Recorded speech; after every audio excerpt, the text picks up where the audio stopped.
Saya ingin sampaikan pada seluruhnya, Allah sudah berjanji dalam Al-Quran bahwa Quran itu pedoman hidup. Maka ketika Allah berjanji, pegang janjinya. Dan caranya dengan meyakininya. Karena itu kaidah berinteraksi dengan Al-Quran dibuka dengan la raiba fi, jangan ragu. Saya dari sejak mengenal Al-Quran, orang tua saya menanamkan keyakinan dalam jiwa bahwa Al-Quran itu solusi kehidupan. Dari kecil ibu saya membimbing lisan saya mengaji, ayah saya mengajarkan, mengajak, dan yang paling kuat ditanamkan bagaimana mencintai Al-Quran. Saya selalu menanamkan pada jiwa saya sampai sekarang saya mencintai Al-Quran. Dan tidak ingin dipisahkan dalam setiap keadaan. Yang kedua, setiap ada persoalan apapun ditanyakan, saya selalu punya keyakinan bahkan sebelum menghafal Quran bahwa semua itu pasti ada dalam Al-Quran. Jadi kalau orang tanya, ini pasti jawabannya dari Quran. Ini pasti jawabannya dari Quran. Sehingga sampai tibalah kemudian masanya, ayat itu kita hafalkan 1, 2, 3, maka otomatis ketika Anda tanyakan, muncullah kemudian, ini ayatnya, ini gambarannya, ini begini, ini begitu. Dan itu pun kita pelajari tafsirnya bagaimana, supaya tidak liar menjadi pendapat kita pribadi. Bagaimana menurut ulama ini, bagaimana menurut ulama itu, tafsir ini buka. Kami saat belajar tafsir, itu kitab-kitab tafsir yang kami punya, atau yang mungkin kita bisa akses, kita jajarkan. Ini apa saja. Jadi kalau saat kita baca Alif, Lam, Mim, menurut At-Tabari apa? Asy-Sya'rawi apa? At-Tahrir wa Tanwir apa? Menurut Ibnu Katsir apa? Menurut ini apa? Buka, lihat, sehingga kita paham arahnya kemana. Yang mungkin kita jangkau. Tapi yang paling penting adalah, tanamkan kecintaan yang kuat dalam Al-Quran, dan yakini semua persoalan solusinya ada di Quran. Maka ketika Anda tanyakan sesuatu, Quran itu akan datang kepada diri Anda. Ini yang kamu harus lakukan. Anda melihat, Quran datang lewat mata Anda. Ini yang harus kamu lihat, ini tidak boleh dilihat.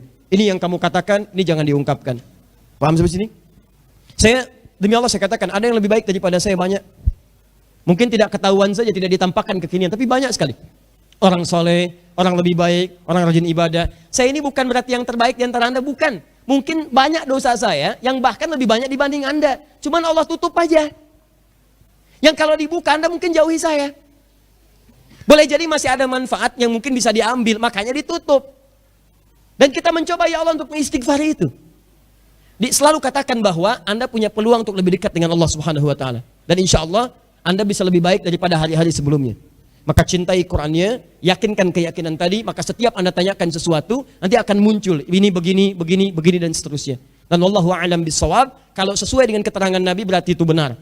Tapi kalau tidak sesuai dengan keterangan Nabi dan pendapat-pendapat ulama sebelumnya yang tidak pada konteksnya, maka itu pasti keliru. Itu pasti keliru. Maka luruskan, kembalikan pada pemahaman yang benar. Jelas sampai sini? Terkait dengan daftar, ingin jadi siswa atau belajar bersama-sama, maka yakinkan saya pun masih belajar.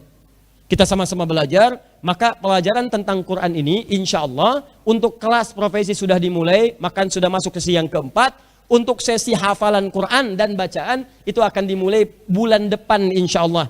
Dan di situ akan diajarkan cara menghafal metode at-taisir. Bukan cuma menghafal, tapi bagaimana Quran jadi pedoman. Seperti yang tadi saya sampaikan. Jadi begitu melihat, Anda ingat ayat tentang mata. Begitu berjalan, Anda ingat ayat tentang kaki. Bahkan ayatnya muncul di benak Anda. Di begitu Anda berjalan, ingat langsung. Quran surah 25, ayat 23.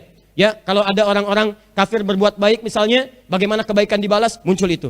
Anda sedang jalan, tiba-tiba bagaimana jalan yang baik, diprovokasi orang, muncul Quran surah ke-25 lagi, ayat ke-63. Muncul Quran surah ke-31, ayat ke-18. Ada, jadi semua yang kita kerjakan seakan-akan Quran membimbing kita. Nanti kita arahkan metodenya seperti apa. Insya Allah teman-teman sekalian, ini tahap terakhir, kita sedang merencanakan itu semua. Mushaf itu insya Allah dalam proses. Bulan depan mudah-mudahan sudah ada, nanti kita siapkan. Buku juga sudah kita siapkan. Dalam proses sedang dicetak untuk diperbanyak lagi. Dan semua akan jadi wakaf untuk kepentingan umat Islam. Dan saya akan rahasiakan siapa yang berkontribusi, nama tidak akan disebutkan. Yang pasti ketika mushaf dicetak, buku dicetak, akan tertulis wakaf, tidak diperjualbelikan. Dan diniatkan karena Allah Subhanahu wa taala. Ya, nanti kita akan lihat, nanti Anda silakan bergabung saja, Anda berasal dari mana, merapat ke tempat terdekatnya, di situ nanti kita akan pelajari dengan lebih maksimal. Jelas sampai sini? Baik. Saya ingin berikan himbauan ya, jaga ketentraman, keteduhan, ini terutama musim-musim politik di kekinian, jangan sampai perbedaan cara pandang menjadikan kita sering berselisih atau bahkan memutus silaturahim. Saya netral insya Allah dalam persoalan-persoalan politik, walaupun setiap orang punya pilihan. Tapi saya menghargai siapapun, jadi jangan sampai perbedaan itu menjadikan saling mencela. Saya sudah merasa cukup melihat media sosial itu, Allahu Akbar, tiap hari kenapa saling celah. saling tuduh, saling menjelek-jelekan. Apa tidak bisa kita berbuat baik satu dengan yang lainnya? Di beda pandangan itu biasa. Saya pun menyeru kepada para politikus dan yang lainnya, coba ciptakan iklim yang teduh. Kalau bisa tuh coba beradu argumentasi yang baik lah. Dan menampilkan hal-hal yang baik, yang teduh. Itu nanti akan memberikan keteduhan pada dampak-dampak di bawahnya. Terlepas dari pilihan-pilihan yang ada.